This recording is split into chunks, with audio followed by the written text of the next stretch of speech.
Yotya munange yekomide ku KSTV okuva ku budde obw'okumakya n'okutuuka kakano essaawa ziba 2 ez'akawungeezi okutuusaako amawulire gaffe agaleero ng'ogakusomera nze Patricia Mbabazi. Siikulinze katutandikirewo. Bannamateeka bamu ne National Unity Platform yagibwa mu lwokaano olw'abavuganya ku kifo ky'omubaka wa Parliament wa Busiro East Mathias Walukaga baddukidde mu kkooti enkulu ejulirwamu esazeemu okusalawo kw'akakiiko k'ebyokulonda kagambanga ebitabo bya Mathias nti tebiwera. Bano bagamba nti akakiiko k'ebyokulonda tekayina buvunaanyizibwa bwonna kusalawo oba ebitabo by'omuntu yenna tebiwera. Ku lwokubiri lwa Ssabbiiti eno akakiiko kawanduukula Mathias Mulumba Walukaga abadde akwatidde National Unity Platform bendera okukiikirira abantu b'e Busiro mu Paalamenti oluvannyuma lw'akakiiko k'ebyokulonda okukizuula nti ebitabo bye birimu emiwaatwa.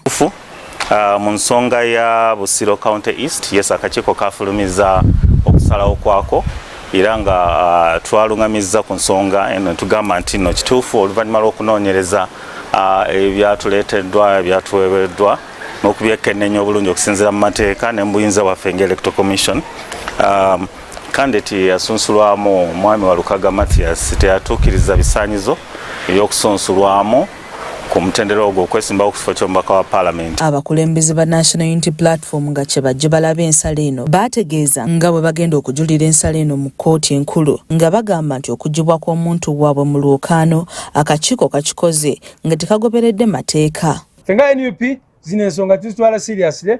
Abantu baffe basatu sofa be bakajjamu already tuli mu process y'okwekubira enduulu mu kkooti eyawagguluko naye nene ensonga bannamateeka baffe already bagikutte n'amaanyi okulaba nga tukola appeal mu High Court. Kati olwaleero bannamateeka ba Mathias Walukaga nga bakulembeddwamu Alex Luganda ne Arias Luyimba Zinnalukoola bakedde ku kkooti enkulu etuulako Twetawa okujulira ensala y'akakiiko k'ebyokulonda. Alex Luganda agamba akakiiko k'ebyokulonda tekayina bbeetu kusalawo oba empapula z'omuntu yenna nkyamu kuba obuyinza bwa kitongole kya Uganda National Examination Board ne National Council of Higher Education ate nga byo byakakasa nti omuntu waabwe yatuukiriza ebiwandiiko byonna. Ensonga ze tusimbyeko okujulira kuno nyangu nnyo. Ekisooka nti Electoral Commission yamenya amateeka bwe yagenda mu maaso okusalawo ku mpapula z'obuyigirize eza Honorable Walukaga kubanga obwo obuyinza tebulina. Ssemateeka wa Uganda n'amateeka ag'enjawulo gatondawo ebitongole eby'enjawulo ebirina obuvunaanyizibwa.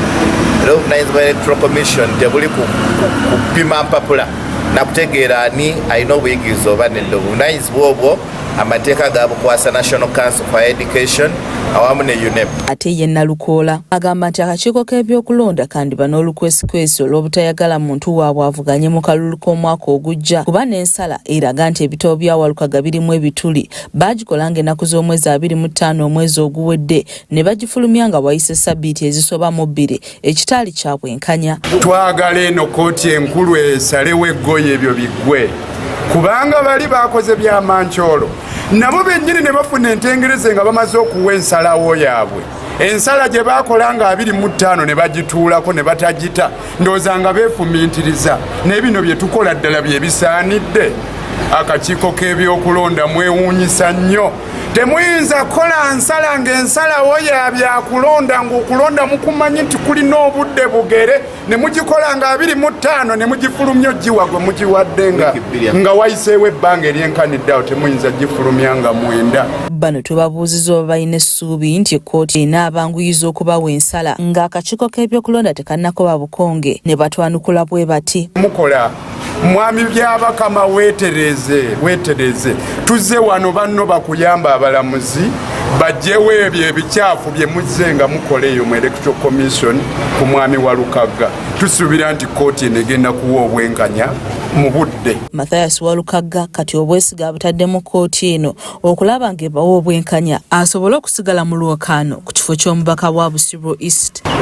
Omulimu ogwange obuvunaanyizibwa bwange bwa kuwa biragiro eri baloyazi bange era kye bakoze olwaleero nga bawakanya ensalawo y'akakiiko k'ebyokulonda kubanga nze nina obukakafu nasoma bulungi nnyo ate era nkyasoma era ntikkirwa mwaka gujja so ebyamateeka bibakwasizza ekyange kyadde kyabbawa bukakafu nakutula mu mpapula zange ne balabanga bayingira mu kintu kyebasobola okuwangula tebaali kiyingiddemu singa babadde balabanga tekisoboka kuwangula kyokka yadde bano nga bajulidde tebannaweebwa ddi omusango gwabwe ogenda kutandika kuwulirwa so nga n'okulonda kubindabinda era bwe butuukidde olwaleero ng'ebula ennaku 32 zokka okutuuka ku lwanga ennaku z'omwezi 15 Gatonnya w'omwaka ogujja bannansi bagenda okukkirira obubokisi okulonda abakulembeze abajja. Zawedde Hindu yakusakidde emboozi eno ku lwa KSTV Agaleero.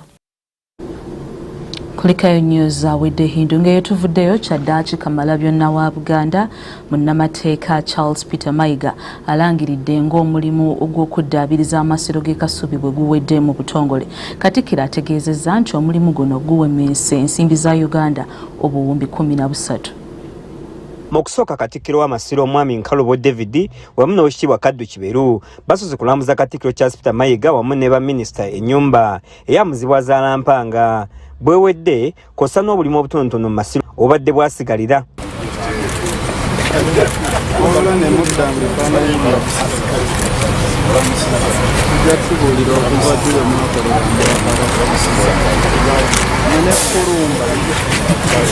Oluvannyuma lw'okulambula omulimu guno bakuŋŋaanidde mu luggya lw'amasiro okwogera ku nsonga ez'enjawulo.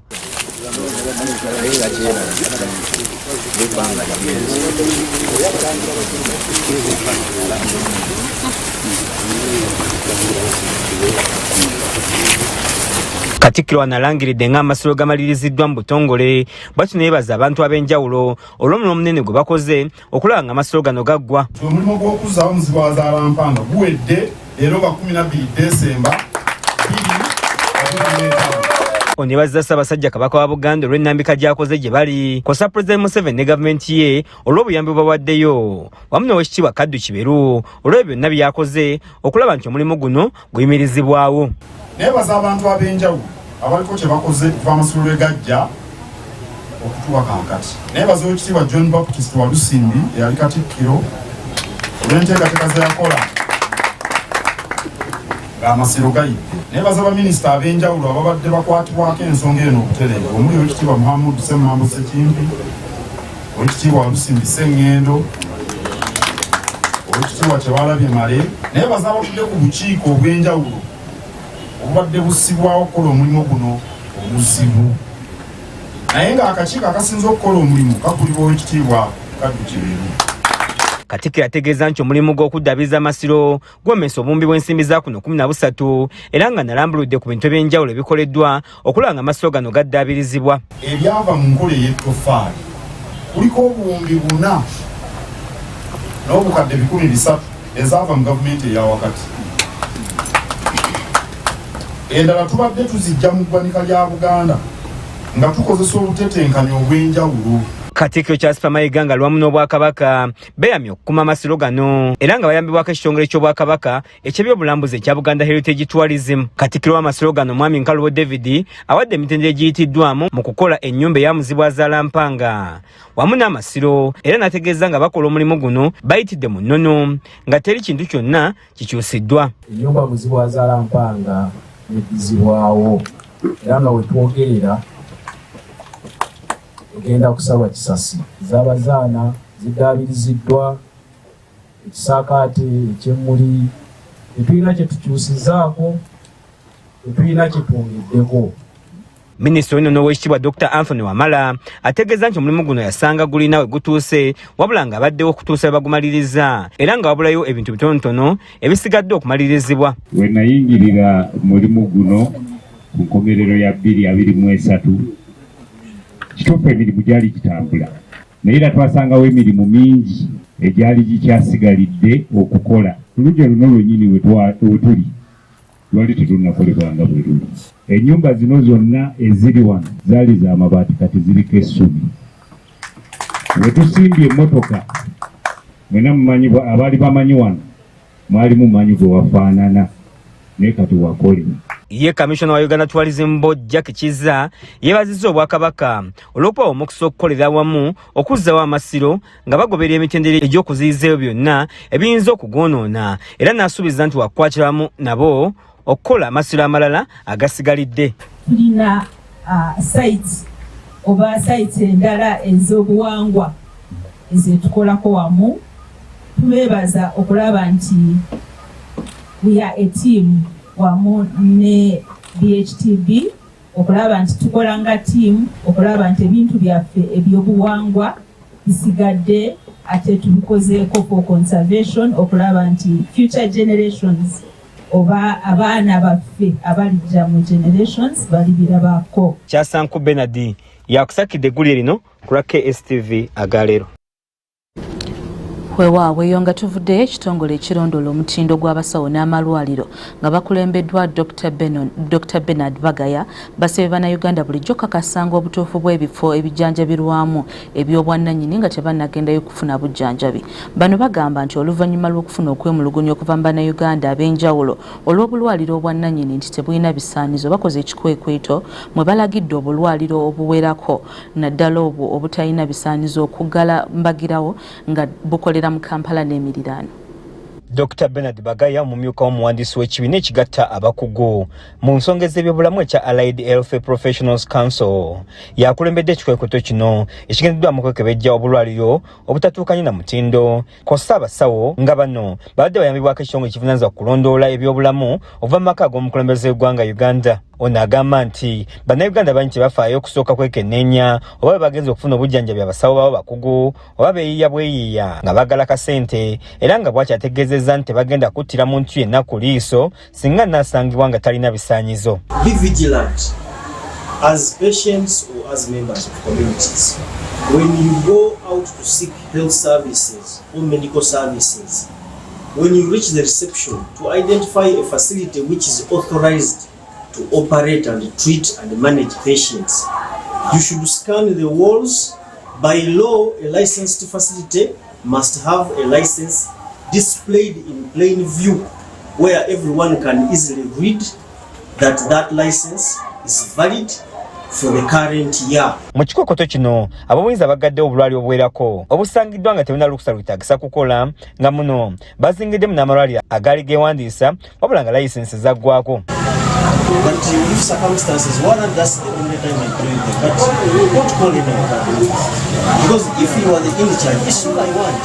I don't want to come. Mu kikokoto kino bagudde ku ddwaliro erimu ekabalagala gye basanze ng'omusawo akulira eddwaliro talina mumanyirivu nga n'akola ng'omusawo ow'amannyo akyali muyize ku ssettendekero emu.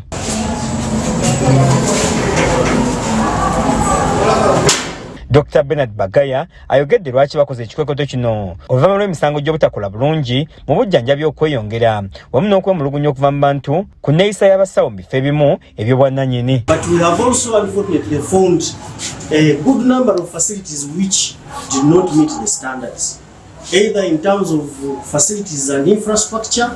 You find very old facilities are narrow, the location is not right. You cannot operate a clinic when you are underground, there's a discotheque, the noise is too much.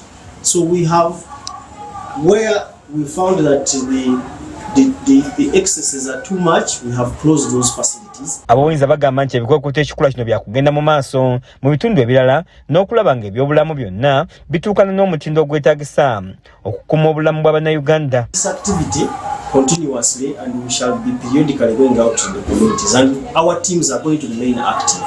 In this particular episode, we expect that our teams are going to close all facilities which don't meet the standards, either permanently for those that we find that the operators are quacks, people who have never gone to school to study any form of medicine or medical practice, or temporarily. Zawedde Hindu yakusakidde eggulire lino ku KSTV Agaleero. Ssentebe wa disitulikiti y'Ekitagwenda Ishmael Mushemeza asimbiddwa mu kkooti y'e Kamwenge ng'avunaanibwa emisango egy'okujja ssente ku bantu abasaba emirimu gya disitulikiti ng'abasuubiza emirimu egitaliiyo.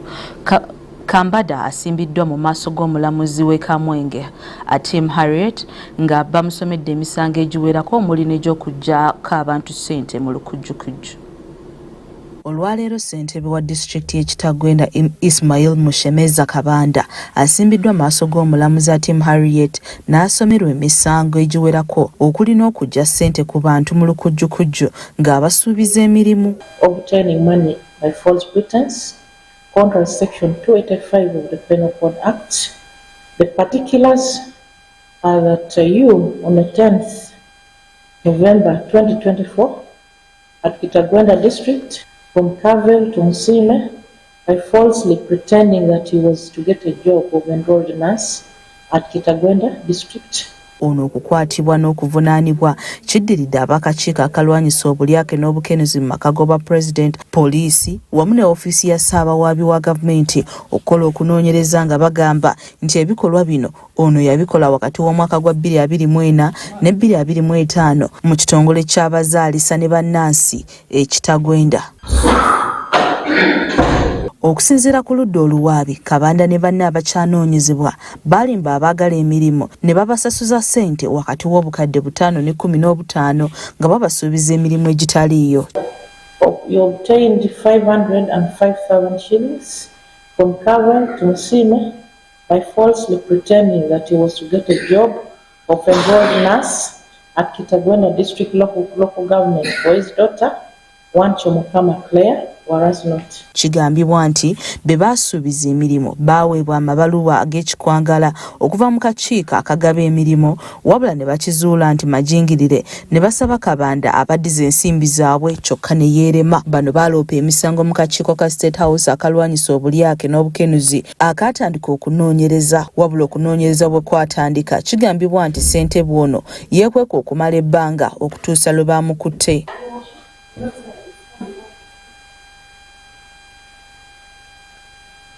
Puliida we David Kamukama agezezzaako okumusabira okweyimirirwa nga buteerere era bw'atyo omulamuzi amusindise ku alimanda okutuusa ng'ennaku z'omwezi 6 omwezi ogujja omusango gwe lwe gunaddamu okuwulirwa. I'm aware that it runs up to 18. Yes. So what I was having in mind, Your Worship, and of course I know that court is constrained those days. You want to be available. I don't know whether I will be next week, and we shall also not be. And we also put things, we are guided by the diet. Yeah, I'm aware, Your Worship. Yes. But I'm looking... So if she is comfortable for you, you can give. Kyasanku Bernard yakusakidde emboozi ku lwa KSTV. Awo wenyini ku dakiika 18 ezakayita ku ssaawa 2 ez'akawungeezi nzikiriza nkuwummuzeemu katono nkyakomawo n'ebirala bingi tovaawo.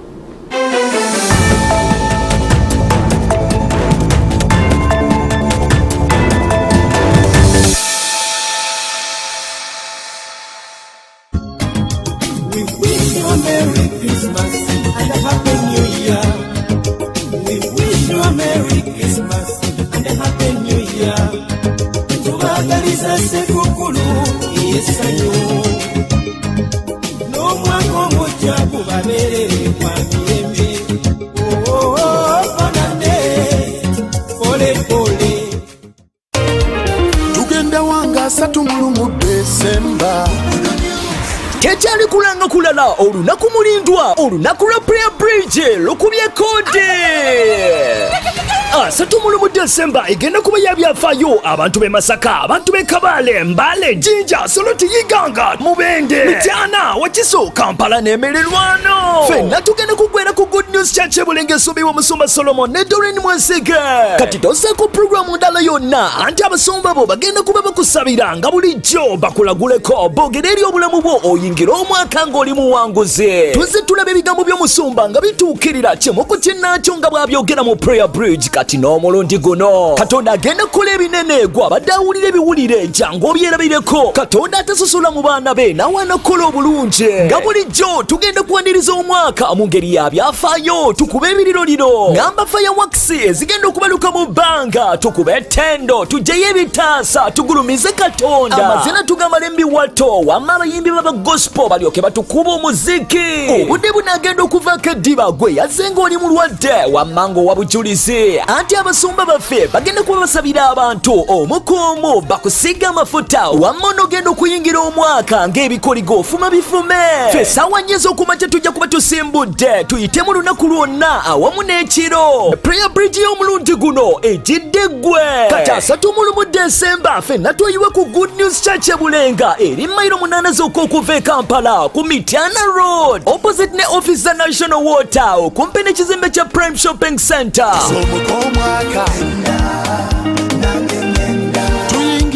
Prayer Bridge ewagiddwa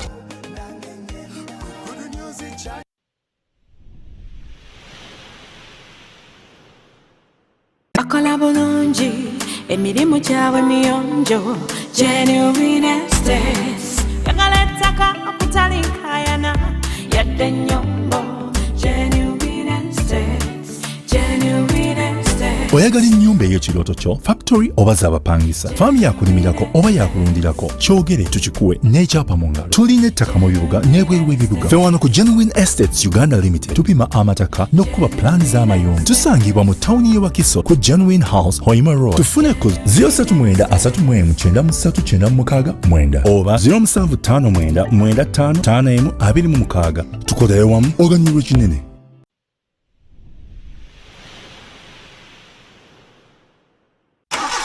Bwekituuka kutambuza ebyamaguzi okwetoola ensi yonna weetaaga abantu abatuufu ate nga beesimbu b'olina okukwatagana nabo.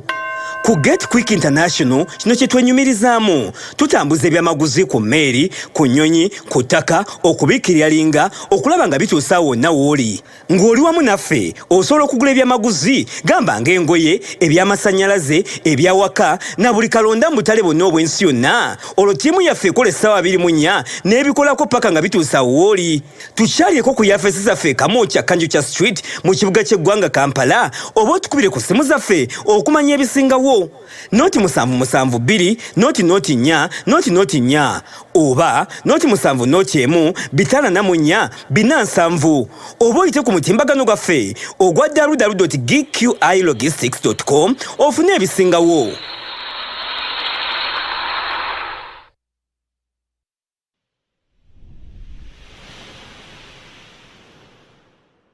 You have lots of reasons to choose the best for your child. You have one school for all those reasons. King Solomon High School is a day and boarding school which seeks to provide students with a moral and intellectual foundation. We have qualified teachers, qualified medical personnel, a well-equipped library in a good environment.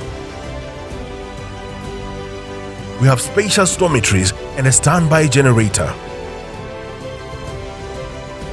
Our students' health and meals are well catered for. At King Solomon Schools, we believe in talent and skills development, which makes our students excel in the competitive world. We have both O and A level with arts and sciences and a well-stocked laboratory for our young geniuses to experiment.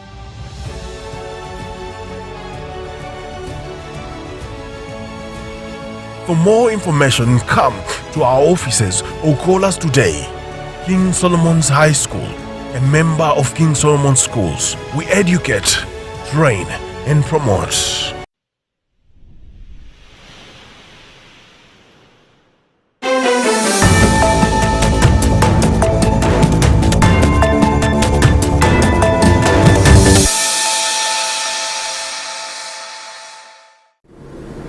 Okola kyamaanyi okuba ng'okyatwekuumiddeko amawulire gaffe agaleero era nga nkyali Patricia Mbabazi gakutuusaako.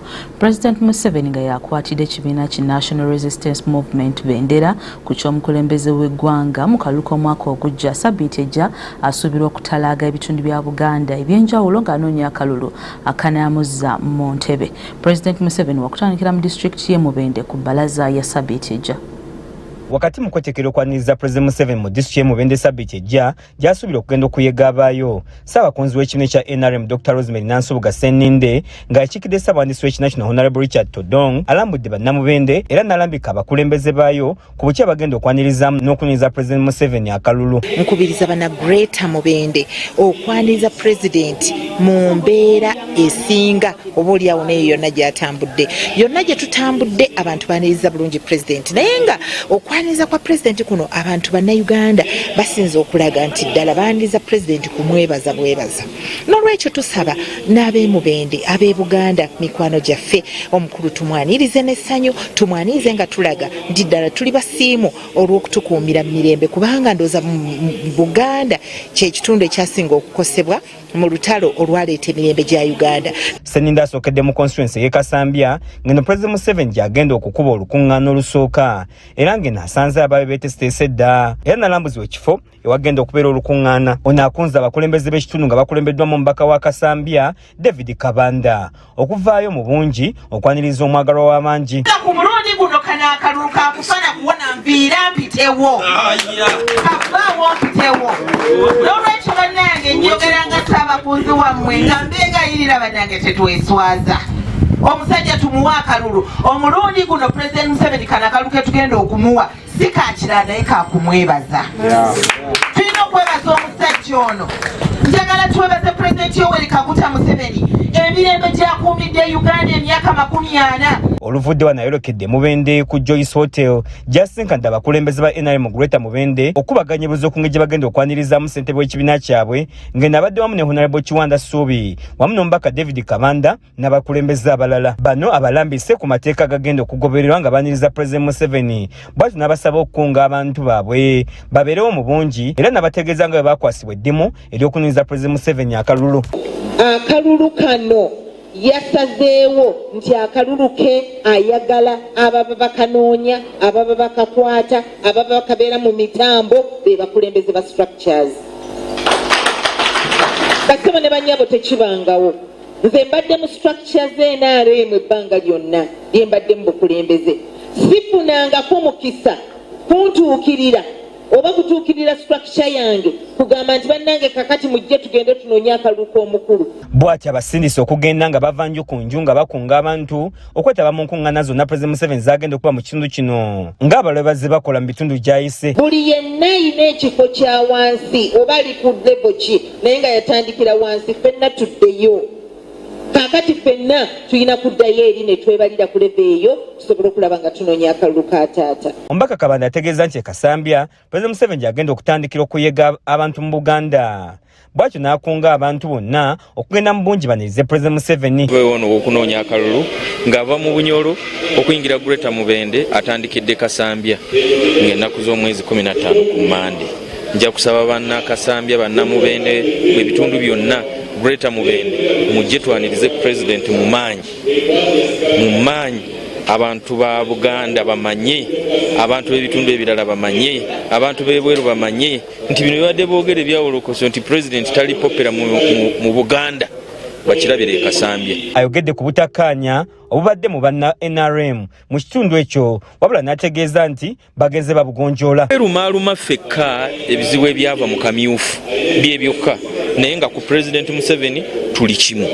Era nja kusaba abantu abali mu bitundu ebyenjawulo tobeeraawo n'otawagira fulaga beera munno kubanga bw'otamuwagira oba tokosa ye wabula oba okosa kibiina. Namulindwa Rina yakusakidde eggulye lino ku KSTV Agaleero. Weewaawo abantu abawerera ddala 47,000 mu bbendobendo lya Kigezi be bajjanjabiddwa endwadde ez'enjawulo ku bwereere mu lusiisira lw'ebyobulamu oluteekeddwa eggye lya UPDF. Olusiisira luno luteekeddwa ng'ebimu ku bikujjuko ebikulembera emikolo emikulu egy'okujaguza emikolo gya Tarehe 6 egy'omulundi ogwa 15. Eggye lya UPDF litegese olusiisira lw'ebyobulamu mu bbendobendo lya Kigezi ng'omukaweefube w'okwetegekera okujaguza olunaku lwa Terehesita nga mu lusiisira luno abantu 47,000 bajjanjabiddwa endwadde ez'enjawulo okusinziira ku Kano Dr. Francis Xavier Bakehena era nga yakulira ebyobulamu mu UPDF bajjanjabye endwadde okuli malaria, okukuula amannyo, okukebera amannyo, kookolo n'endala nnyingi. Several surgeries, approximately 185.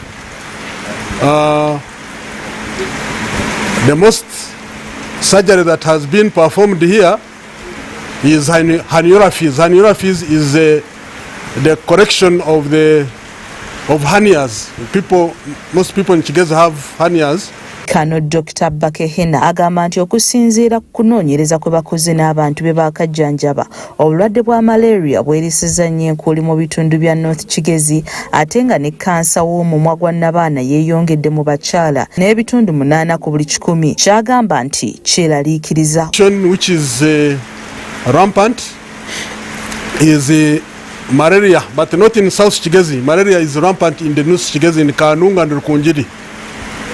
In fact, we have not had any malaria case in Chisoro, in Rwanda, Kabare and Ruchiga.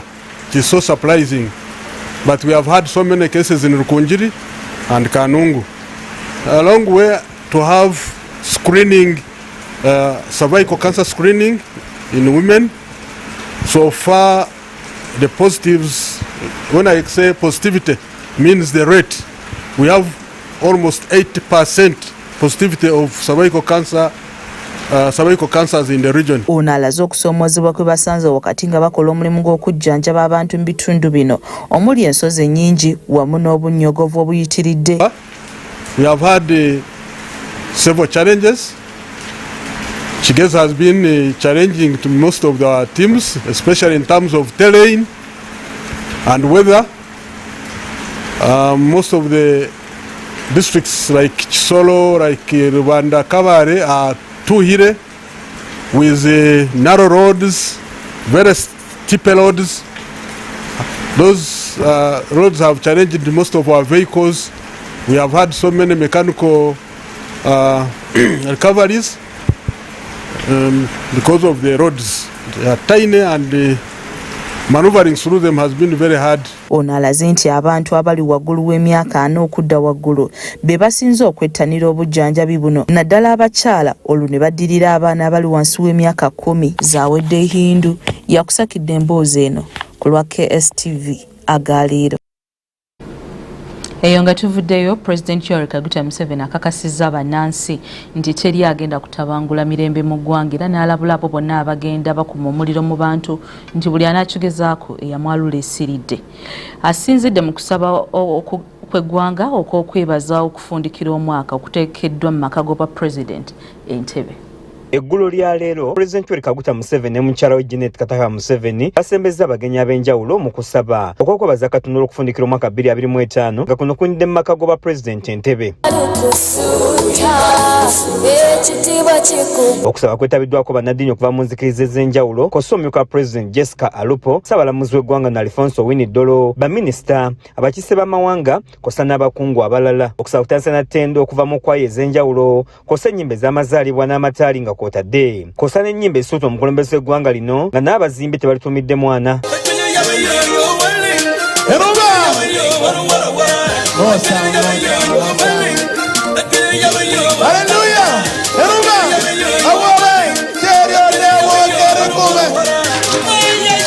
Ssaabalabizi w'ekkanisa ya Uganda Dr. Samuel Stephen Kazimba Mugalu yakulembeddemu okubuulira ku lunaku olwaleero ng'asaba abantu obutava ku mulamwa ogw'okukkiriza newankubadde ng'ebikemo bingi. Ono agamba nti omukkiriza yenna alina okusigala n'ebikolwa ebirungi embeera ne bw'ejja etya. To have integrity.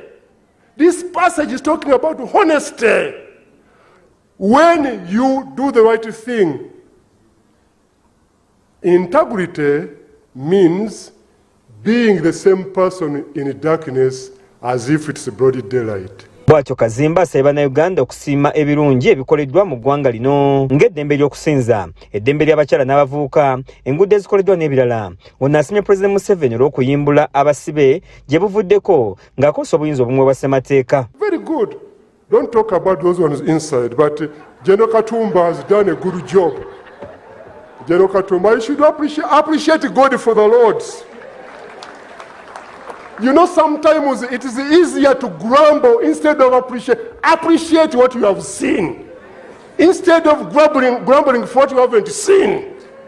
Kazimba wabula agamba nti eggwanga lisaanye okwekuba mu ttooki ku bitagenda bulungi omuli ab'ebyokwerinda okukola effujjo ku bantu mu kampeni ezigenda mu maaso ng'ekyali eggulu. There are some security guys who have actually disappointing us, especially in Gulu areas. Those are few people. The rest are doing a good thing, but just a few of them. Mama w'eggwanga lyattu lya Uganda Jenerali Kataka Museveni asabidde eggwanga essaala ey'amaanyi mwayise okwebaza Katonda olw'ebyabayisizaamu ng'eggwanga omwaka guno. To thank God for what He has done for us in this season as the people of Uganda. Yeebazizza omutonzi olw'obulamu bwa President Museveni era n'asaba Katonda amubeera ayite obulungi mu kalulu era asimye Katonda olwa kampeni ensambudde obulungi n'asaba na Uganda obuteerabira ggwanga gye livudde era beewale bannabyabufuzi abagufudde omuze ogw'okuma mu bantu n'okusinza ddala abavubuka omuliro. Ye President Museveni yeebazizza abakulembeze b'eddiini olw'okutondawo ekibiina ekibagatta ekya Inter-Religious Council of Uganda nti kuba NRM yalwana nnyo okumalawo enjawukana ez'amadiini mu ggwanga. Trying to bring up sectarianism of religion, sometimes of tribes, that should be castigated, because the wealth creator, this is an area of wealth creation, and I'm very proud to belong to that culture of wealth creators, where people who don't depend on anybody, we depend on our wealth. Museveni azema okujjukiza bannayuganda okulwanyisa obusosoze mu ddiini n'amawanga nti kuba obusosoze nga buno tebulina ng'ejja buyamba mu ggwanga lyattu okuggyako okuzza eggwanga emabega. So it went on and on and on until Sudan broke up, and you see what is happening there. So therefore, we are now coming up. Uganda is moving at a faster rate. I think this year we shall grow at 7%. GDP, one of the fastest. And when we start our oil flowing, we shall grow by double digits, more than 10%. Therefore, the future is bright. And I would want to appeal to everybody to stick, because you are talking, one of the religious leaders was talking of values that bind us. Akakasizza nti ebyenfuna by'eggwanga lino byakukula n'ebitundu 7 ku buli 100 omwaka ogujja nti era eggwanga gye lyaga watangaavu era azzeemu okukatiriza obukulu bw'okunyweza omukago gwa East Africa okusobola okugaziya akatale ak'ebyamaguzi. If there are some additional minimum points which other people want to add on, they can add them on, so that we have got a minimum points on which we share. Museveni asinziddewo n'aweera nti tewali agenda kutabangula mirembe mu nsi eno nti era anaakigezaako kakumujjuutuka ng'onaagamba nti waliwo abeefunyiridde okuba mu bantu omuliro batabangula eggwanga lyattu erya Uganda nga bawagirwa abazungu naye tebajja kumalako. Then you find that many of the problems in Africa are caused by parasite groups who are not part of the wealth creation. They don't even care. That's why you hear them talking of violence. How can you be violent in your kitchen, your own kitchen? You can't start conflicts in your kitchen. You must be very careful with your kitchen. Even if you have issues, if you want to fight, you go in the compound and you fight there. You don't fight in the kitchen. Frank Chiddu yakusakidde eggulire lino ku KSTV Agaleero. Abakulira amaka g'abakateyambi Nalukolongo basabye bazira kisa okuvaayo okubadduukirira mu kiseera kino eky'eggandaalo kuba tebalina buyambi bumala ate nga bakateyamba beetaaga okulabirirwa buli lunaku. Bano olwaleero badduukiriddwa ekibiina kya Tussa Kimu Club nga kibawadde ebintu ebikalu ebikozesebwa mu bulamu obwa bulijjo.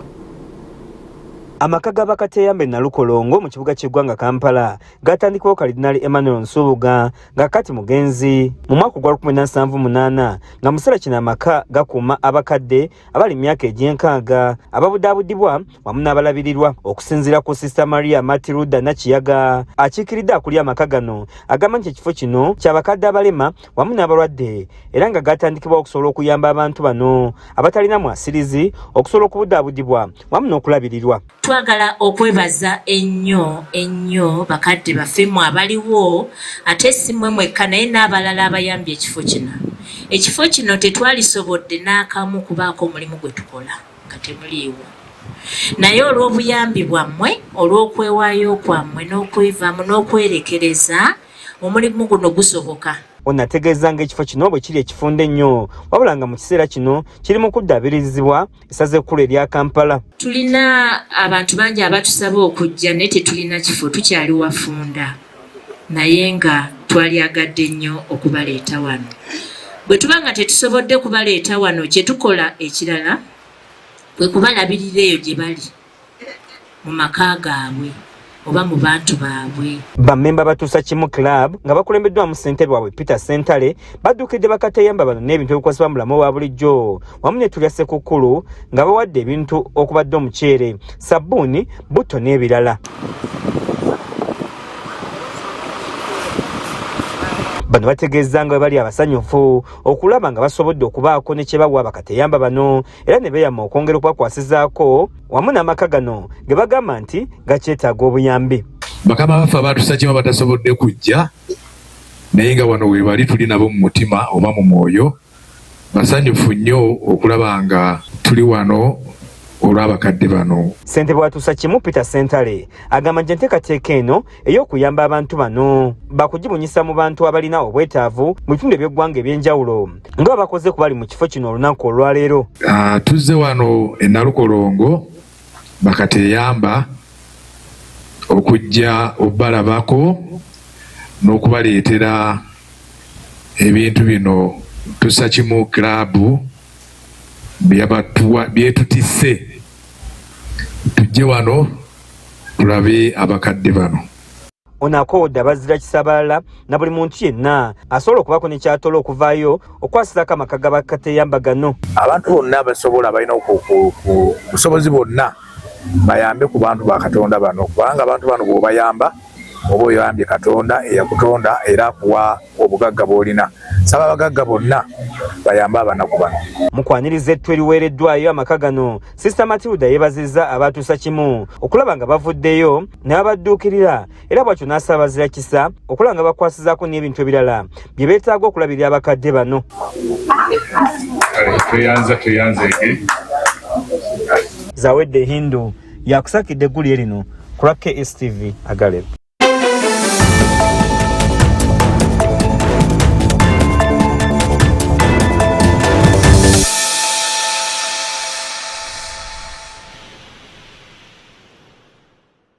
Bwekituuka ku byenjigiriza ebyo by'omulembe ebikakasiddwa omuyizi byagenda okwenyumirizaamu ekifo kiri kimu kyokka ky'otayinza kubuusa maaso ly'essomero lya Midland High School erisangibwa e Kawempe. Tusomesa n'okuteekateeka abayizi abo abasobola okutambula n'enkyukakyuka ey'ensi okuyita mu nsomesa yaffe eya double curricular. Tusangibwa mu kifo ekigazi obulungi, ebibiina byaffe bya mulembe, abasomesa baffe nabo bafaayo nnyo era tulina ebifo ebitutendekera abayizi ebirina buli kyetaagisa nga science laboratory, computer lab, library ey'omulembe omuli buli kitabo omuyizi kye yeetaaga kossa n'ebisulo ebigazi obulungi. Songera ku nsomesa ey'omu kibiina twongerako okubasomesa emirimu egy'enjawulo ng'okutunga engoye, ebyobulimi n'obulunzi ssaako n'okuteeka amaanyi mu kutumbula ebitone byabwe nga mu by'emizannyo, katemba n'okuyimba. Midland High School Kawempe, ssomero lya bawala n'abalenzi nga lya kisulo kyokka. Wandiisa omwana waatwe gatteko olwaleero. Tusangibwa Kawempe Ttula. Okumanya ebisingawo osobola otutuukirira ku nnamba z'essimu ezowammanga. Midland High School Kawempe, building brains with character.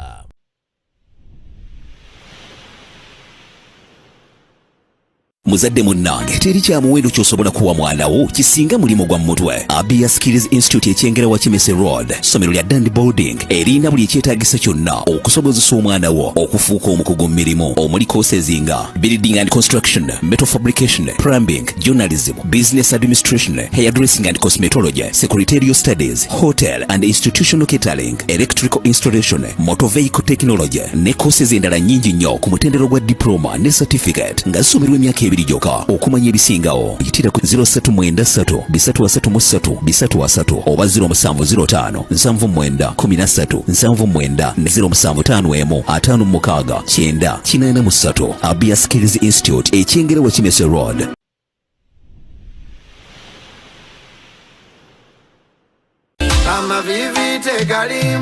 Ani yagamba nti tolibeerako bulungi abalwana n'endwadde ez'olukonvuba, bizinesi z'ekyanga, bino n'ebirala bingi ebyeraliikiriza abantu tugenda bifuwa mu ng'ombe. Mu mwaka guno ogw'okuwamba ebyaffe tugenda kusinziira tunoonye Katonda nga bwe tutamunoonyangako. Anti wano ku Good News Church e Bulenga mayiro 8 zokka okuva e Kampala eri ku Mityana Road, abasumba bo Solomon ne Doreen Mwesige bamaliridde okusabako naawe okutuusa nga bwe takuluzaako embeera eyo oyingire mu magenda go. Buli Lwakutaano wano mu overnight zaffe ezijjudde amaanyi n'ekigambo kya Katonda. Ssaawa 3 ez'ekiro paka obudde okukya nga tuli mu maaso ga Katonda. Tunaagenda okutuuka ku Prayer Bridge nga ku listi y'abawa obujulizi gw'osooka. Good News Church, we worship, serve and give. Amavivi tegalimba zenina obujulizi.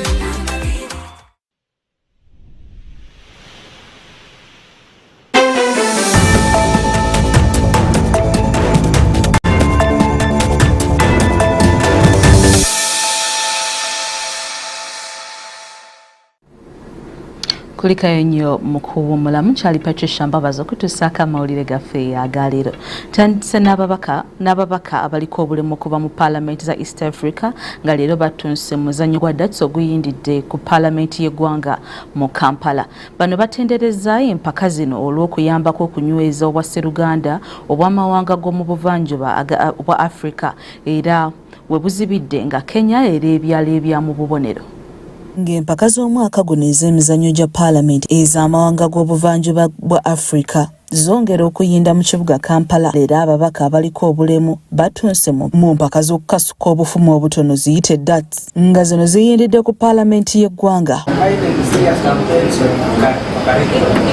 Olwaleero we buzibidde ng'Abannakenya baleebya amawanga amalala era ng'omubaka wa Naka wa East Ronald balimu ezo nsuubuga omu ku bakiikiridde Uganda annyonnyodde empaka bwe zitambudde. Ababaka baliko obulemu baali tebalowoozeddwako naye ekisanja kino emyaka gino 5 ne balowooza ku muzannyo okusobola otugatta kubanga omugaso gwa emizannyo gino kuleeta bwa Sseruganda, kunyweza bwa Sseruganda. Kati nga balaba nti waliwo ababaka baliko obulemu naye nga tebanyikira mu mizannyo gino, tebenyigiramu, ne basalawo nti nedda naffe abaliko obulemu kubanga tuli bangi batuteerewo darts. Ono agamba nti kampeyini ezigenda mu maaso zibakozesezza nnyo kubanga ababaka abamu tebalabiseeko ate nga n'abatono abazze emitima giri mu kampeyini kyokka nga mugumu nti omulamu omukulu ogw'okunyweza obwa Sseruganda gwo bagutuukirizza. Teteddefu obuzibu naddala bannayuganda tuli mu campaigns akati laale zigenda mu maaso ate batuwa fixed program nti olina okubeera mu constituency ennaku 4 kati ennaku emizannyo gya nnaku gisingako kitegeeza nti oba obedde wano n'otagendako mu field eyo constituency eba ekuyiseeko naye nga gitambudde bulungi. Tuli wano nze n'empindi ffe tukiikiridde Uganda naye nga tukyali ku bayesternade ndi ku top. Omubaka okuva e Kenya Adipo Kome y'omu ku basinze okweriisa enkuuli olwaleero era ayogedde ku ngeri omuzannyo bwe gutambula. I like everything and I'm particularly for darts. That's what I'm playing, and I would say, judging myself, I've done a lot better than I did in the previous years. So I'm happy, you know, if you are progressing, you have to be happy. Omuzannyo gwa darts gwagattibwa mu mpaka zino emyaka 5 emabega okuwa omukisa ababaka abaliko obulemu obutasigala mabega mu byemizannyo. Kapiteeni wa ttiimu ya Kenya Tim Wanyonyi akaatirizaawo obukulu bw'empaka zino n'alaga essuubi nti Kenya yakuziteekateeka. During the game so far, I think our team has done very well and we have won several matches, we have lost some, but we have won the majority of the matches. I want to congratulate those who have won and those who are still playing. I wish them all the best. I hope by the end of today we will have come up with a formula of who all have won and we know which team has come on top. Leero empaka zino ziwezezza sabbiiti namba nga ziyenda nga zakukomekerezebwa sabbiiti ejjanga 17. Frank Kiddo yakusakidde emboozi eno ku lwa KSTV Agaleero.